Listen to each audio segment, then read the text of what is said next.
ಪಂಚರಾಜ್ಯಗಳ ಚುನಾವಣೆ ನಡೀತಾ ಇದೆ. ತಮಿಳುನಾಡು, ವೆಸ್ಟ್ ಬೆಂಗಾಲ್ಗೆ ಮತದಾನ ನಡೀತಾ ಇದೆ. ಅಭೂತಪೂರ್ವವಾದಂತಹ ಮತದಾನ ಇಲ್ಲಿಯವರೆಗೆ ನಡೆದಿದೆ ಅನ್ನುವಂತಹ ಮಾಹಿತಿ ಬರ್ತಾ ಇದೆ. ಇನ್ನೇನು ಚುನಾವಣಾ ಆಯೋಗದಿಂದ ಅಧಿಕೃತವಾದಂತಹ ಮಾಹಿತಿಗಳು ಹೊರಬರಬೇಕಾಗಿದೆ.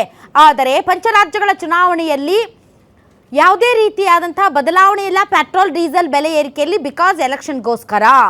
ಆದರೆ ಅಂತಾರಾಷ್ಟ್ರೀಯ ಮಾರುಕಟ್ಟೆಯಲ್ಲಿ ಕಚ್ಚಾ ತೈಲ ಬೆಲೆ ಜಾಸ್ತಿ ಆಗಿದ್ದರೂ ಕೂಡ, ಡಾಲರ್ ಎದುರುಗಡೆ ರೂಪಾಯಿ ಮೌಲ್ಯ ಕುಸಿದಿದ್ದರೂ ಕೂಡ ಪೆಟ್ರೋಲ್ ಮತ್ತು ಡೀಸೆಲ್ ಬೆಲೆಯಲ್ಲಿ ಯಾವುದೇ ರೀತಿಯಾದಂಥ ಏರಿಳಿತ ಆಗಿಲ್ಲ. ಇದು ಮೋದಿ ಸರ್ಕಾರ ಭಾರತದ ನಾಗರಿಕರಿಗೆ ಕೊಡ್ತಾ ಇರುವಂತಹ ಕೊಡುಗೆ. ಭಾರತದ ನಾಗರಿಕರ ಮನಸ್ಥಿತಿಯನ್ನು ಅರ್ಥ ಮಾಡ್ಕೊಂಡಿರುವಂಥ ನರೇಂದ್ರ ಮೋದಿ ಅವರು ಯಾವುದೇ ರೀತಿಯಾದಂಥ ಬೆಲೆ ಹೆಚ್ಚಳ ಮಾಡದೆ ಜನರಿಗೆ ಅನುಕೂಲ ಮಾಡಿಕೊಟ್ಟಿದ್ದಾರೆ ಅಂತ ಒಂದು ಕಡೆ ಶಹಬಾಸ್ಗಿರಿ ಹೇಳ್ತಾ ಇದ್ರೆ, ಮತ್ತೊಂದು ಕಡೆ ಇಲ್ಲ, ಪಂಚರಾಜ್ಯಗಳ ಚುನಾವಣೆ ಇದೆ, ಹೀಗಾಗಿ ಈ ಟೈಮಲ್ಲಿ ಏನಾದರೂ ಏರಿಕೆ ಮಾಡಿದರೆ ರಿವರ್ಸ್ ವೋಟಿಂಗ್ ಆಗುತ್ತೆ ಅಂತ ಎಲೆಕ್ಷನ್ ಮುಗಿಯೋವರೆಗೂ ಸುಮ್ಮನಿದ್ದು, ಎಲೆಕ್ಷನ್ ಮುಗಿದಾದ ಮೇಲೆ ಆ್ಯಸ್ ಯೂಶುವಲ್ ಈ ಹಿಂದೆ ಮಾಡಿದ ರೀತಿಯಲ್ಲಿ ಏರಿಕೆ ಮಾಡ್ತಾರೆ.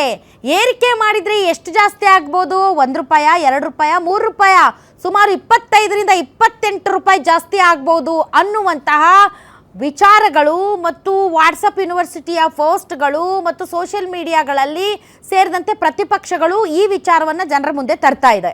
ಆದರೆ ಇವತ್ತು ಸರ್ಕಾರ ಹೇಳಿದೆ, ನೋ, ಆ ಥರ ಯಾವುದೇ ರೀತಿಯಾದಂತಹ ವಿಚಾರ ನಮ್ಮ ಮುಂದೆ ಇಲ್ಲ. ಎಲೆಕ್ಷನ್ ಆದಮೇಲೂ ಕೂಡ ನಾವು ಪೆಟ್ರೋಲ್ ಡೀಸೆಲ್ ಬೆಲೆ ಹೈಕ್ ಮಾಡಲ್ಲ ಅಂತ ಹೇಳಿದೆ. ಆದರೆ ಪ್ರತಿಪಕ್ಷಗಳು ಮಾತ್ರ ನಂಬೇಡ್ರಿ ಹೇಳಿದ್ದು ಯಾವುದು ಇವ್ರು ಮಾಡಿಲ್ಲ, ಹೀಗಾಗಿ ಡೆಫಿನೆಟ್ಲಿ ಬೆಲೆ ಜಾಸ್ತಿ ಆಗುತ್ತೆ ಅಂತ ಹೇಳ್ತಾ ಇದ್ದಾರೆ. ಹಾಗಾದರೆ ನಿಜಕ್ಕೂ ಬೆಲೆ ಜಾಸ್ತಿ ಆಗುತ್ತಾ? ಜಾಸ್ತಿ ಆಗೋದಕ್ಕೆ ನಿಜಕ್ಕೂ ಆ ರೀತಿಯಾದಂಥ ಕಾರಣಗಳು ಭಾರತಕ್ಕೆ ಇದೆಯಾ ಇಲ್ವಾ? ಈ ಬಗ್ಗೆ ಇವತ್ತಿನ ವಿಶೇಷ ಕಾರ್ಯಕ್ರಮದಲ್ಲಿ ನಾವು ಚರ್ಚೆ ಮಾಡ್ತೀವಿ. ಇದೇ ಈ ಕ್ಷಣದ ಸ್ಪೆಷಲ್.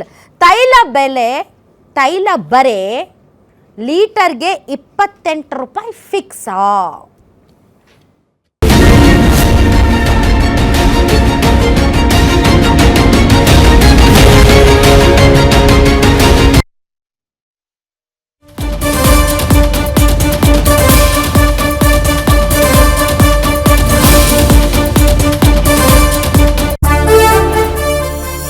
ಪಂಚರಾಜ್ಯಗಳ ಎಲೆಕ್ಷನ್ ಬಳಿಕ ಜನರಿಗೆ ಕಾದಿದೆಯಾ ಬಿಗ್ ಶಾಕ್? 5 ರಾಜ್ಯಗಳ ಚುನಾವಣೆ ಮುಗಿತಾ ಇದ್ದಂತೆ ಗ್ರಾಹಕರಿಗೆ ಬೆಲೆ ಏರಿಕೆ ಬರೆ. ಗ್ಯಾಸ್ಗೆ ಪರದಾಟದ ಬೆನ್ನಲ್ಲೇ ಪೆಟ್ರೋಲ್ ಡೀಸೆಲ್ ಬರೆ ಫಿಕ್ಸಾ? ಪ್ರತಿ ಲೀಟರ್ಗೆ 25ರಿಂದ 28 ರೂಪಾಯಿ ಜಾಸ್ತಿ ಆಗೇ ಬಿಡುತ್ತಾ? ಇದು ಕೊಲ್ಲಿವಾರಿ ಎಫೆಕ್ಟೋ? ಕೇಂದ್ರ ಸರ್ಕಾರದ ಪ್ರೀ ಪ್ಲಾನೋ?